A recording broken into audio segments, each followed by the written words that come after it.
Don't dress as yourself at a Halloween party. The events that I'm about to tell you took place on last year's Halloween. I've never talked about this before because I'm not one of those people who enjoys dwelling on their own misery. That being said, I'm somewhat divided. For the most part, I'm actually looking forward to this year's celebration. And I'm feeling a little guilty because I would like to hear what I'm about to say from someone else. I mean, I guess I wouldn't have believed it, but even still, it's Halloween. And Halloween does have its way to suspend our disbelief. So I would like to give myself some credit here.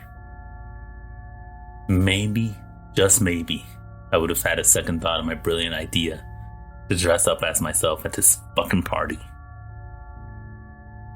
So I'll not provide any information about myself for obvious reasons, but I'll say that I'm a very average American boy the late years from my graduation.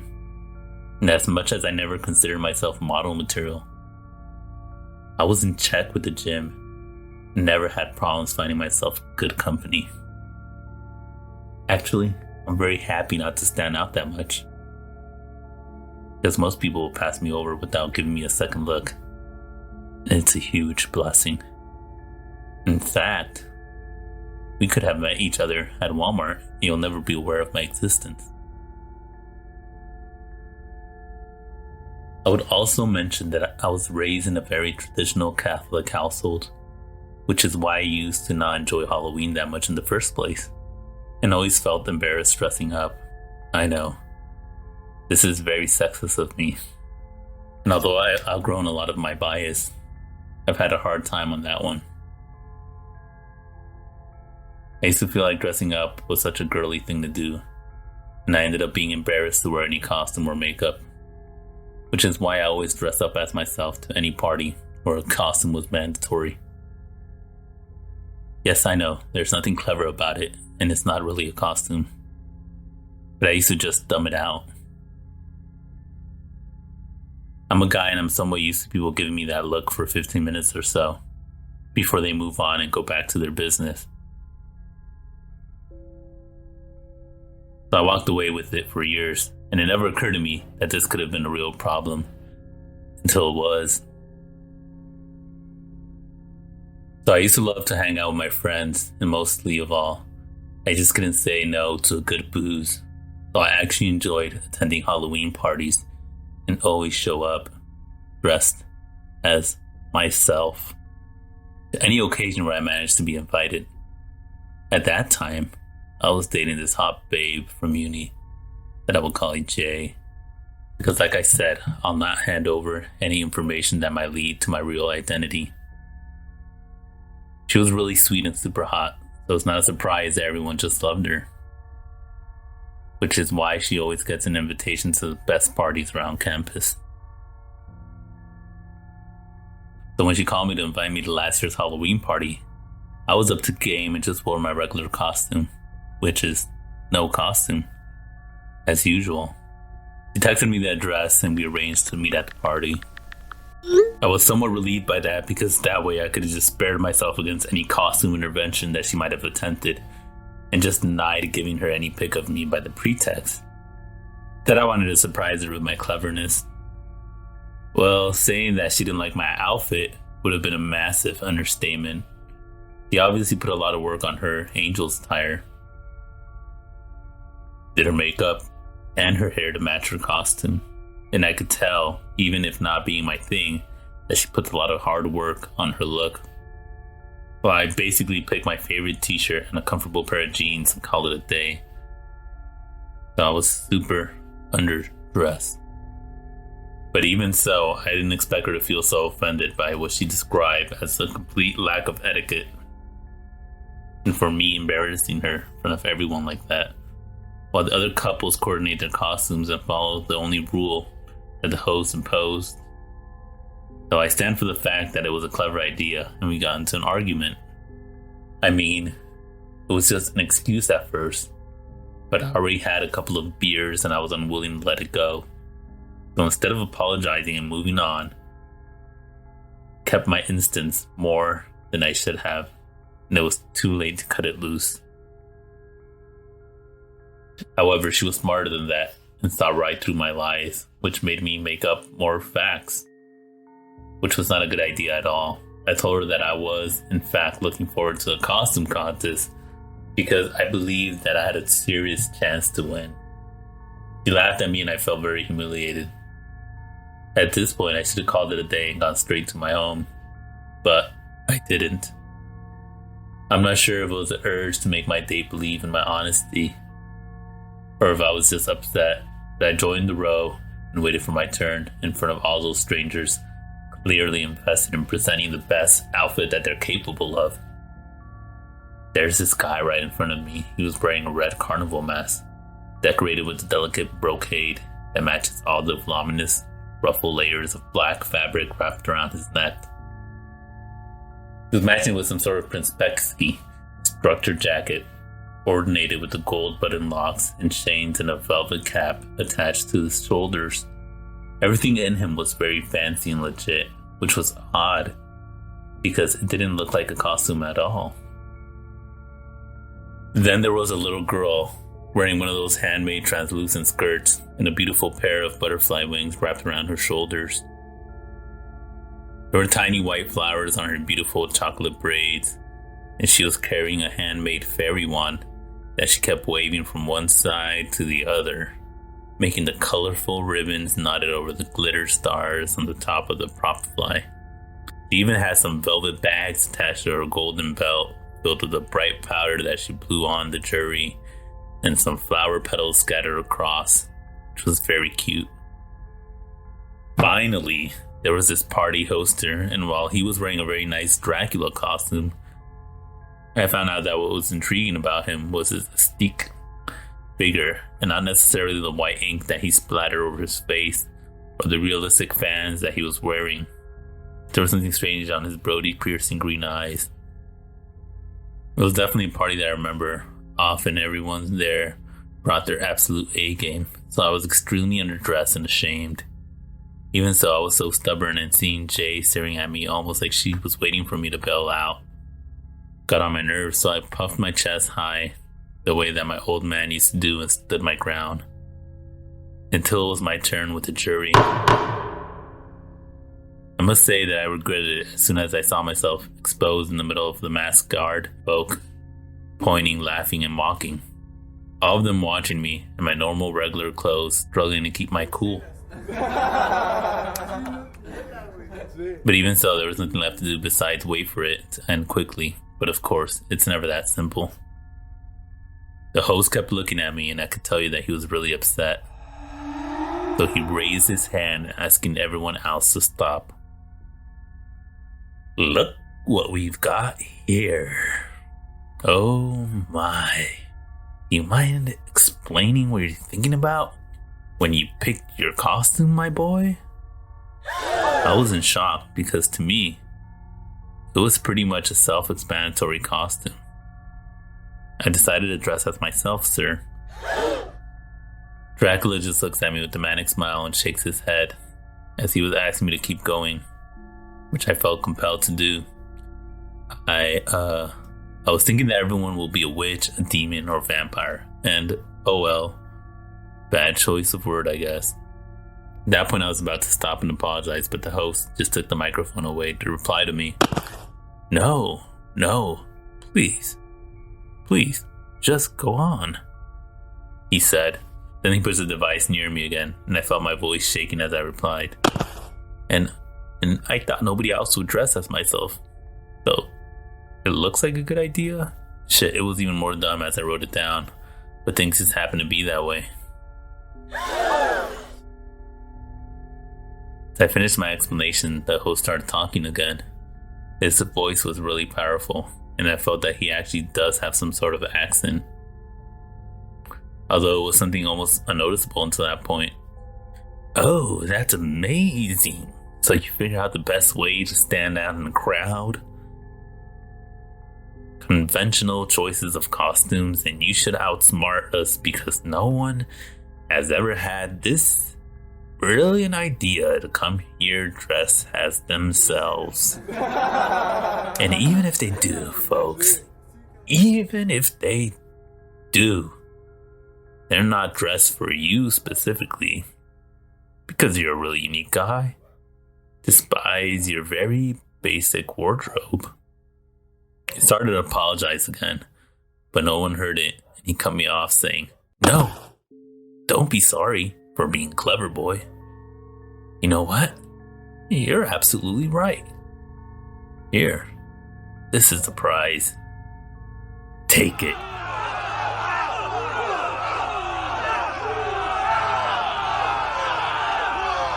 Before I could say anything else, he shoved a golden beer mug, shaped as a skull, on my chest.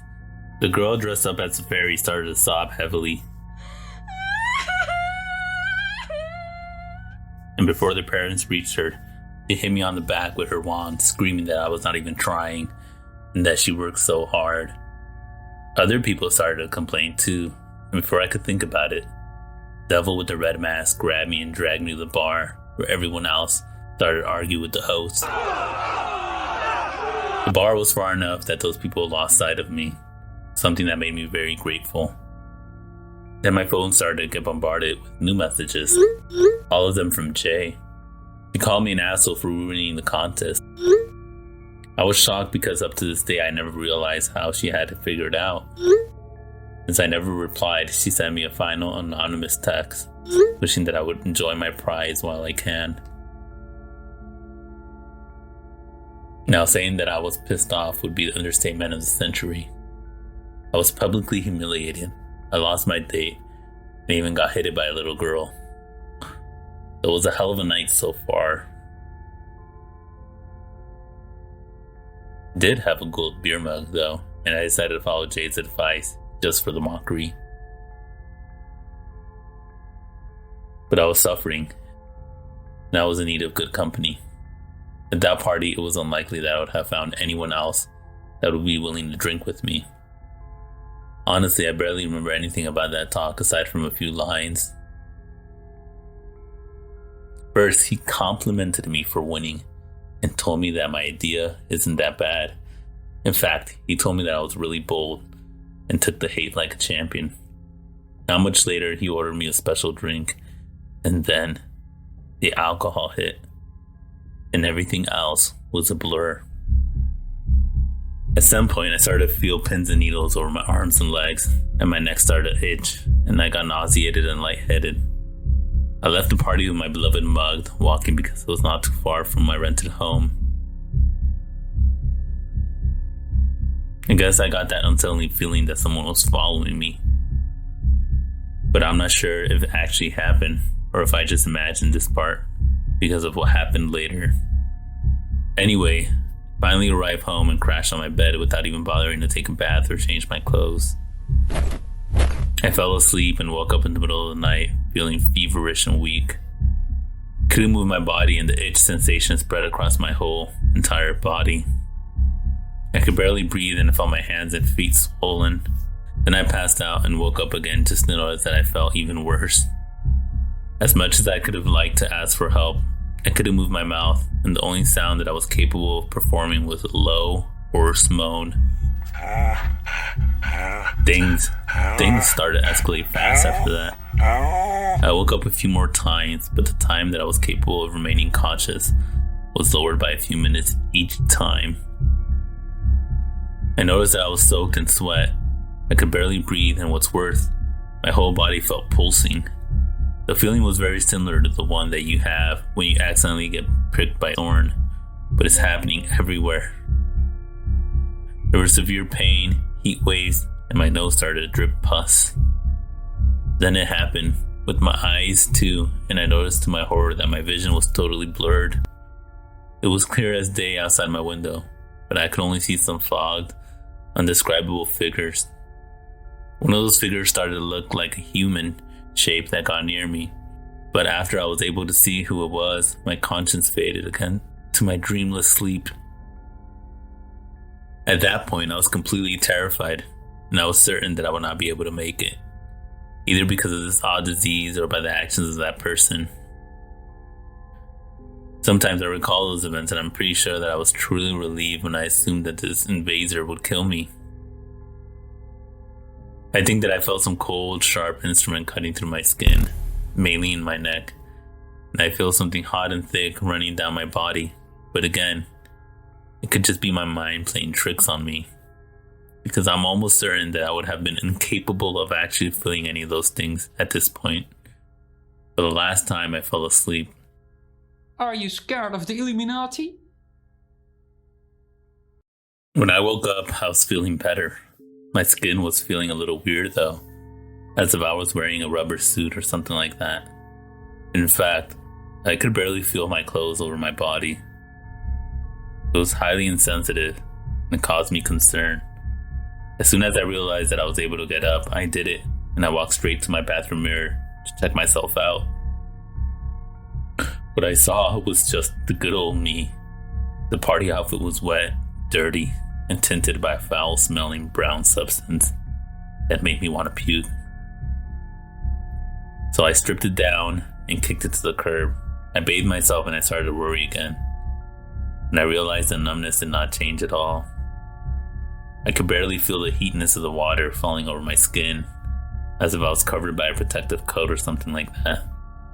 Then, touching myself, I discovered a very subtle incision at my whistle. It was presented on both my hands. The cut was very clean and precise, outlining my hands perfectly. But then I realized how much I needed to figure out what happened to me. I poked my fingers on that cut and found out that I was capable of sticking it behind my skin. There was no blood at all, this terrible smell that overtook the soap's one.